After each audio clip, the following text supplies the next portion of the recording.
Assalamualaikum warahmatullahi wabarakatuh. Jumpa lagi dengan saya di program Les Inggris Segala Usia. Apa kabar teman-teman dimanapun berada? Semoga selalu dalam kondisi sehat walafiat. Pada video kali ini kita masuk pada materi yang mudah aja ini ya. Itu tentang in, at, on ya. Menyatakan posisi atau letak gitu. Kita lihat pada poin yang A dulu yaitu in. In biasanya kita terjemahkan dengan di atau di dalam ya. Jadi ibaratnya ini kita lihat dari udara begitu.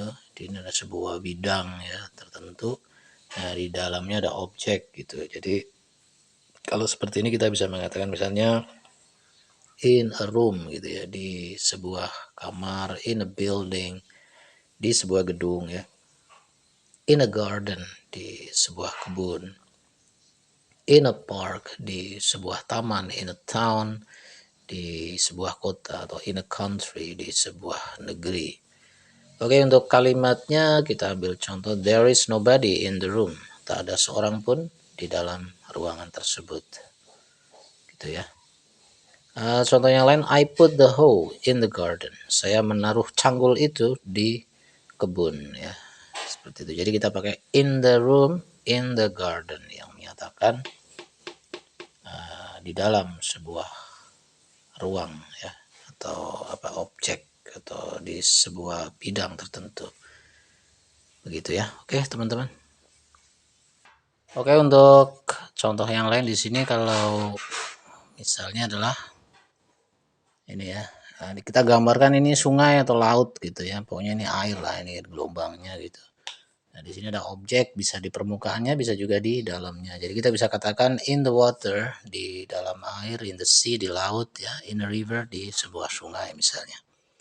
Untuk contoh kalimatnya ada that girl is swimming in the sea. Gadis itu sedang berenang di laut gitu ya.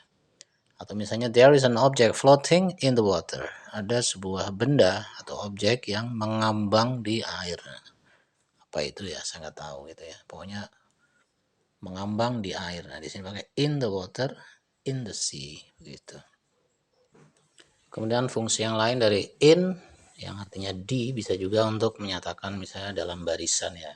Jadi ini misalnya ada orang baris nih, nah ini si A atau siapa lagi itu nih di sini nih.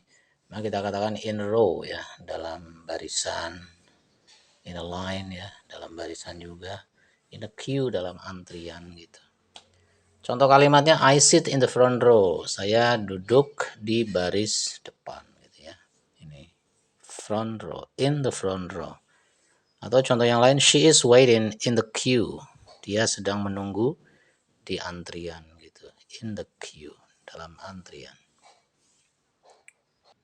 Oke teman-teman, kemudian untuk poin yang beda at di juga sama ini ya. Cuma mungkin kalau ini lebih sifatnya lebih presisi gitu, lebih tepatnya di mana gitu. Misalnya ada kata at the bus stop di halte ya kan. At the door di pintu itu gitu ya. At the window di jendela itu. Kalau tadi kan misalnya kayak in a garden atau in the garden di kebun itu kan orang bingung kebunnya posisi sebelah mana, di yang utara, yang selatan apa mana gitu ya. Tapi kalau at the bus stop gitu kan udah jelas di halte itu. Oh gitu ya, di halte itu. Misalnya the man is standing at the bus stop. Pria itu sedang berdiri di halte itu. Jadi kalau Anda ke sana ya ketemu dengan pria itu gitu kan. Di halte itu. Lebih gampang gitu nemuinya ya. The beggar is sitting at the door. Pengemis itu sedang duduk di pintu itu. Ya. The paper is at the window. Kertas ada di jendela itu.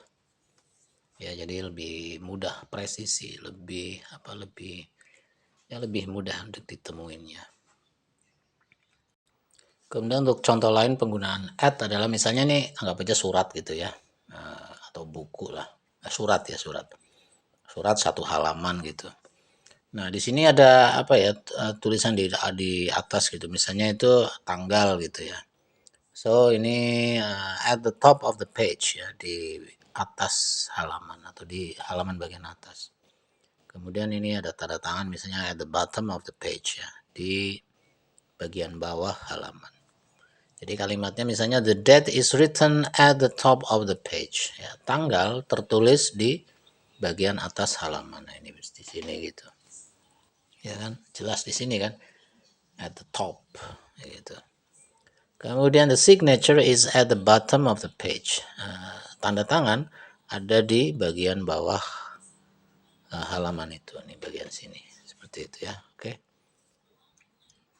Untuk contoh yang lain penggunaan at misalnya nih kayak apa ya, peta jalan gitu ya. Nah, ini di ujung ini jalan buntu.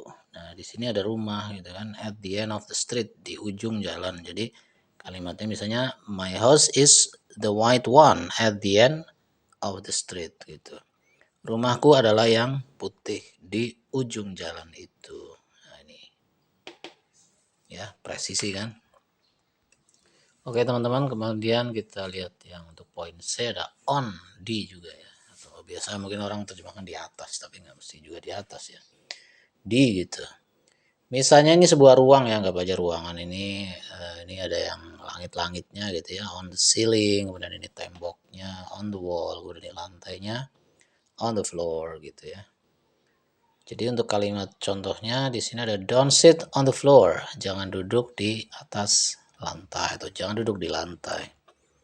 There is a spot on the wall, ada noda di dinding gitu ya. Misalnya ini nodanya gitu. There is a spot on the wall. Kemudian there is a lamp on the ceiling, ada lampu di langit-langit ya. Di langit-langit ruangan. Begitu teman-teman ya. Oke, contoh yang lain misalnya ini ada buku gitu ya. Tahu-tahu di buku ini ada apa ya? Ada sesuatunya gitu di halaman tertentu gitu ya. Kita bilangnya on the page, di halaman itu. Contohnya adalah there is a dried rice on the page of the book. Ada nasi kering gitu ya di atas atau di halaman buku itu. Jadi mungkin sambil baca buku tahu-tahu ambil makan nasinya jatuh, terus berapa hari ditutup aja tahu-tahu kering gitu kan, pas dibuka loh ini kok ada nasi gitu kan. Nah ini on the page gitu ya, begitu. Oke teman-teman, itu dulu mungkin ya untuk materi tentang in, at, dan on yang menyatakan posisi. Mudah-mudahan ada manfaatnya dan terima kasih atas perhatian Anda semuanya. Jika suka silakan di like dan di subscribe. Oke, thank you for watching and see you next time. Assalamualaikum warahmatullahi wabarakatuh.